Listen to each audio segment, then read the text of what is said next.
E compartilhei nos últimos dias um vídeo de um outro canal onde mostravam os números, né? O Brasil não ocupa nem 10% da área para áreas agrícolas. E aí você pega a Europa, em torno de 50% ou mais que 50% para áreas agrícolas. Mas apontam o dedo sempre para o Brasil, né? Como o grande vilão. Mas somos, na verdade, um grande fornecedor de alimentos para o mundo. Essa história me dá muita raiva. Vou te contar um negócio. Eu tive uma reunião com embaixadores do mundo todo, 60 embaixadores na quinta-feira. Uma reunião pública, eles foram me sabatinar. E aí na sabatina eu pude falar isso para os europeus. Eu pude falar, como é que pode, né? Em inglês o termo é preaching, né? Que é ficar pregando, né? Eu falei, vocês ficam preaching us, né? Vocês ficam dando aulinhas pra gente sobre como se comportar em termos ambientais, sendo que, do ponto de vista ambiental, a gente tem um código florestal muito mais avançado que o deles. A gente preserva a mata ciliar no Brasil, lá na Europa não preserva. Você vai pegar um rio, eu vi isso em Portugal, né? As vinhas, as plantações de uva vão até o rio, Isso. até a beira do rio. Aqui no Brasil, o produtor vai preso se isso acontecer. Né? É um inferno para o produtor trabalhar. Então, ele preserva a mata ciliar, você tem que preservar cotas mínimas de floresta nativa. Já estão falando de corredores para passagem de fauna e tal. E lá na gringa não precisa fazer absolutamente nada disso. E eles vêm dar aula pra gente.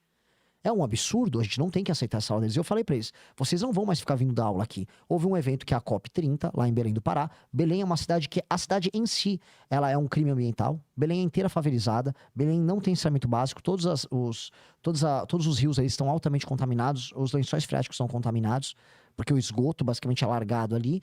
E reuni um monte de europeu para ficar dançando lá, uns carimbó, umas músicas locais, e comemorando que eles estão ajudando o nosso meio ambiente. Não estão ajudando nada, eles estão apenas sabotando a nossa produção.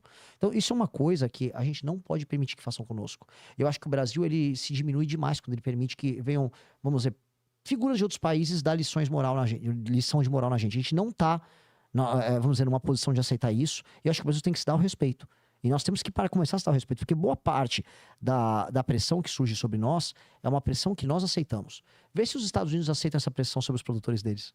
Vê se a China é o maior produtor de frutas do mundo. Vê se ficam, desculpa o termo, cagando regra pros chineses, pros australianos. A gente que deixa.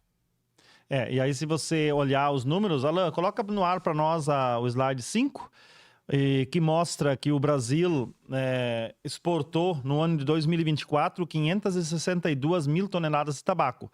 Só que se você olhar os outros países, China, Zimbábue, Índia, Estados Unidos, Tanzânia, Malawi, todos eles também exportam. E a gente vê, quando nós participamos da COP11, que outros países incentivam o seu produtor a estar plantando e a exportar. E por que nós, eu vou pegar o exemplo do tabaco, mas que é o exemplo de outras culturas também, a gente parece que retrai, o governo quer retrair, parece que é errado você estar produzindo algo para exportação. Então isso é um ponto muito importante que nós já há tempo nas nossas redes sociais falamos, e a gente gostaria de ver um dia um governo que desse o pontapé para nós alavancarmos e não para nos atrapalhar e tropeçarmos. Eu vou te falar uma coisa, lá no teu gráfico tinha um caso da Bahia, né? Que já tem uma fazenda bem grande produzindo para Philip Morris. Eu acompanhei o caso dessa fazenda. Eles já estão produzindo uma espécie de um tabaco diferente que é utilizado num produto novo, que é uma espécie de um vape já da Philip Morris.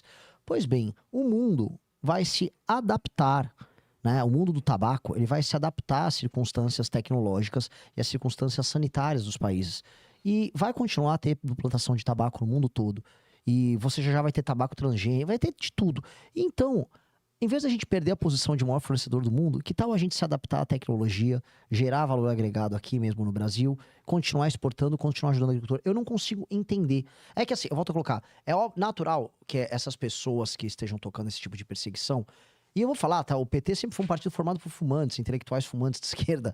É óbvio que isso é apenas argumentação, que para eles é uma argumentação funcional para sabotagem de um setor. É apenas isso. E eu acho até cômico, vou até te comentar.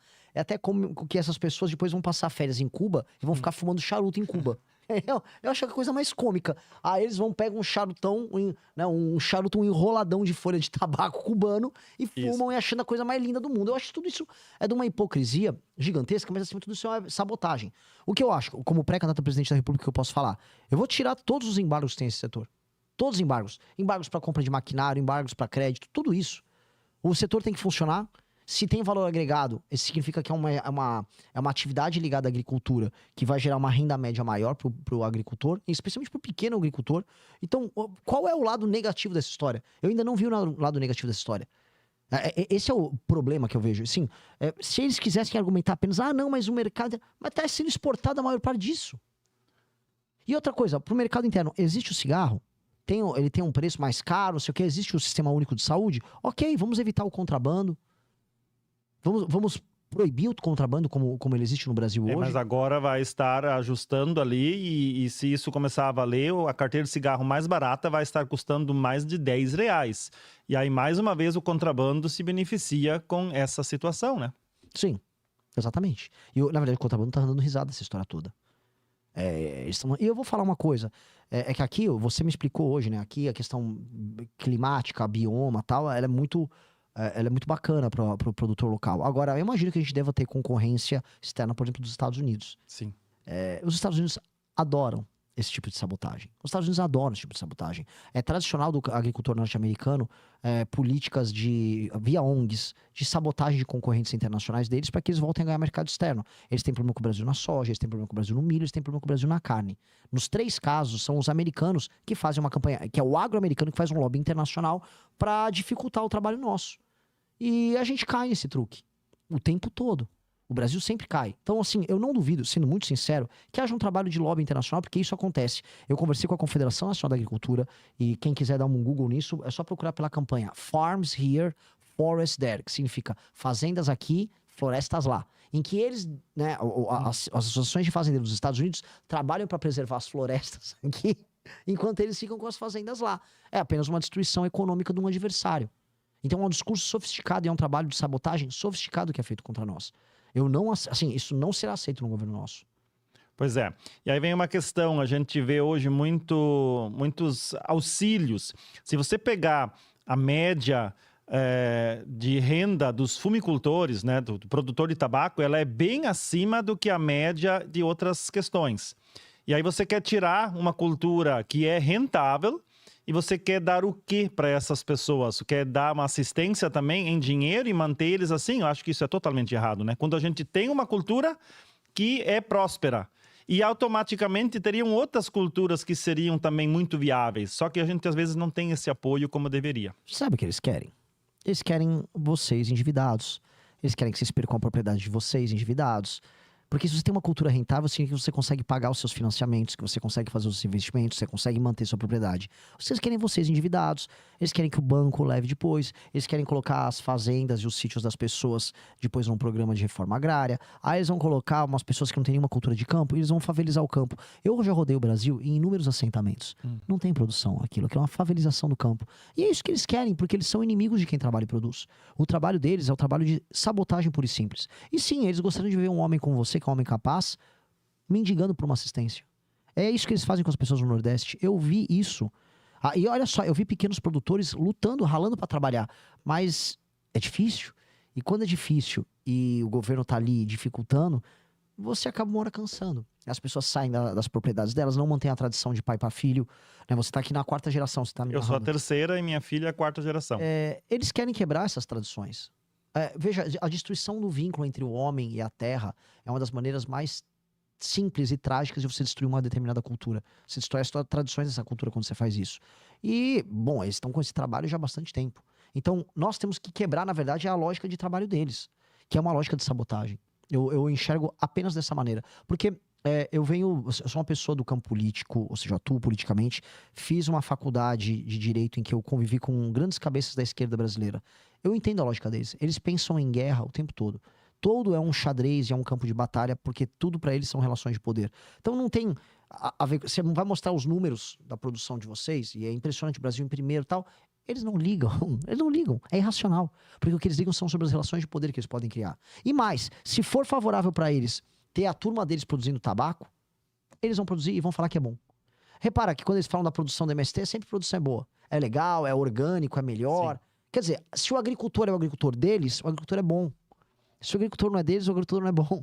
Se o produto do agricultor que não é deles é melhor do que o produto do agricultor deles, passa a ser ruim só porque eles vão falar que é ruim.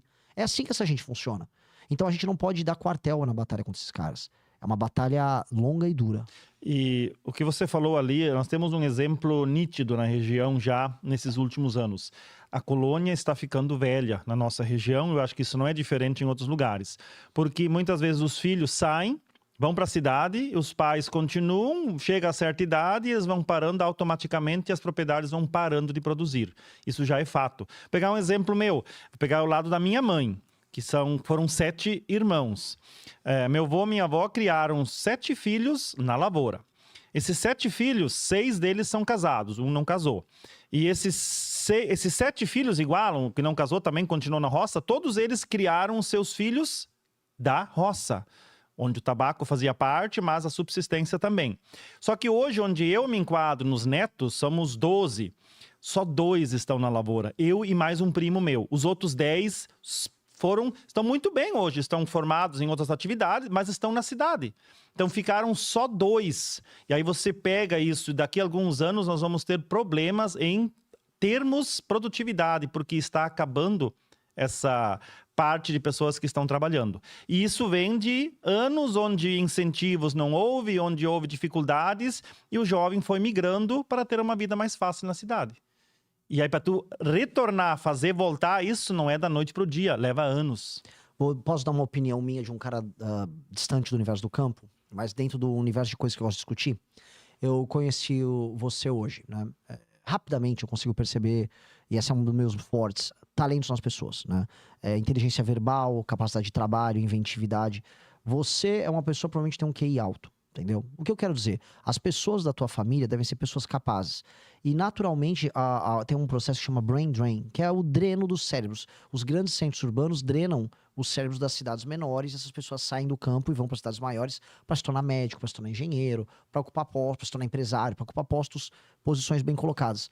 E o campo, ele não pode ser permanentemente drenado. Ele só é drenado se as atividades que as pessoas têm no campo não são lucrativas.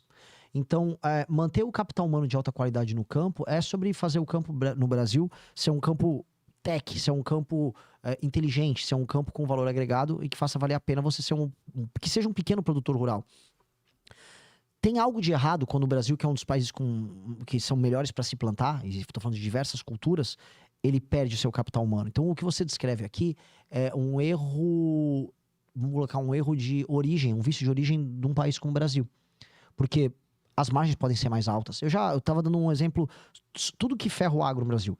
Vai da energia elétrica, do preço dos combustíveis, da cadeia de impostos,